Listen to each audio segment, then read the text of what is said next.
Эгерде силердин идишиңерге ит башын салып коя турган болсо, 7 жолу жугула. Биринчисин топурак менен тазалапла деп Муслим шарифте Абу Хурайра радыйаллаху анхудан риваят келет. Ислам дини тазалыктын дини, ошондуктан идиш аяктарды жууп жатышыбыз керек, үстүн жаап жатышыбыз керек.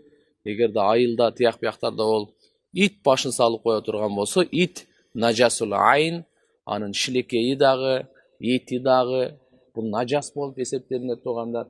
Чочкодон кийинки эле орунда турат туугандар. Ит бакканга шарият уруксат берген. Эгерде ушул короону кайтарса, малдарды кайтарса, үйдү кайтарса мейли. Бирок жөнөкөй бүгүнкү күндө этаждын ичиндеги жашап аткандар, итти ичине алып кирип баккандар, буга үйүнө периште кирбейт. Пайгамбарыбыз айткан, кайсыл үйдө сүрөттөр, иттер боло турган болсо, ал үйлөргө периштелер кирбейт деген. Демек туугандар, мейли итти ушундай бир короону кайтарганга, ошондой эле мал мүлктү эмелер кайтарганга караса болот.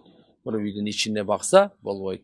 Эгерде идиш аякка салып кое турган болсо, оозун анда сөзсүз канча жолу 3 эле эмес, 7 жолу жууш керек деп атат. Мынакей.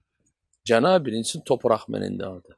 Ислам дини шариятыбыз тазалыкка чакырган, үндөгөн дин. Тазалыктан билесиздер, бул Алла субханаху ва тааланын буйругу.